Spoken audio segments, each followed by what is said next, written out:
Piling walang kuryente ang nasa mahigit 10,000 customers ng Meralco at nasa mahigit 2,000 customers naman ng 5 electric cooperative sa probinsya dahil sa mga bahang dulot ng habagat. Nagpaalala naman ang Meralco sa mga residenteng binaha na ipacheck sa mga electricians ang kanilang koneksyon, lalo na kung inabot ng tubig ang mga outlet o saksakan. Inabot ng baha ang extension outlet sa bahay ni Lito sa barangay Bagong Silangan sa Quezon City. Ito lang ang nag-iisang outlet na inabot ng tubig dahil karamihan sa kanilang saksakan nasa second floor na. Pero dahil pinasok ng baha ang outlet sa baba, papalitan na ito ni Lito. Nabasa na, delikado na. Baka mamaya, pag nagsaksak yung misis ko dyan, biglang pumutok or may ground. Siyempre, abutin tayo ng malas doon. Pero ang warehouse ni Randy nalubog sa baha. Pati ang mga outlet na ginagamit sa paggawa ng mga props at mga cabinets, kahit na blower na, basa pa rin ang mga outlets dahil may natira pang tubig.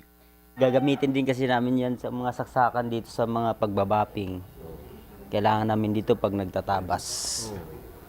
Kaya mababa lang. Hindi pwede itaas eh.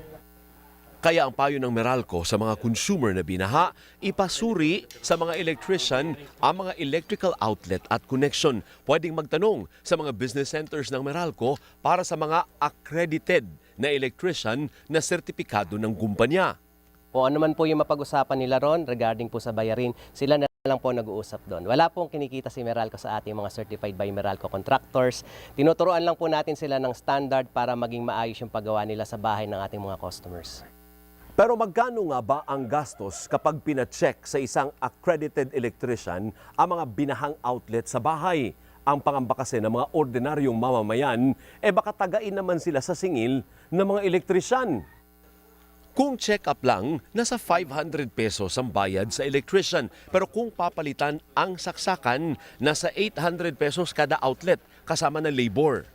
Pag kinumpute natin yung ano nun, sir, yung 4 na outlet kung labor lang naman, siguro masasama na doon halos sa, sa 3-2 na yun Ganun? Oo, halos kung ang ano niya, singil niya mga 800. Pero bakit nga ba kailangang ipasuri ang mga electrical outlets kapag nalubog sa baha? Kasi po nagkakos po yun ng pagkasira po ng mga wiring sa loob. Nagkakos din po yun ng mga sunog. Kaya kailangan po i-check po lahat ng mga outlet or saksakan. Samantala, sa mga probinsya, nasa 10,000 customers ng 5 electric cooperatives ang walang kuryente dahil sa mga pagbaha at landslides dulot ng bagyo at habagat. Yung iba pong areas ay flooded po.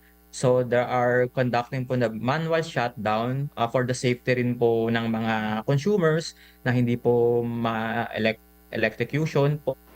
Binabantayan din ng NEA ang supply ng kuryente sa mga evacuation centers, mga ospital at iba pang critical facilities na prioridad sakaling magka-brownout.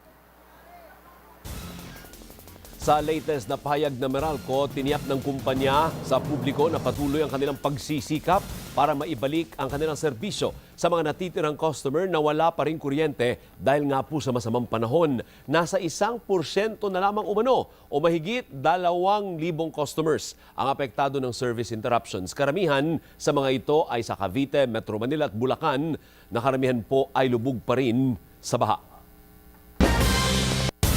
Matapos ang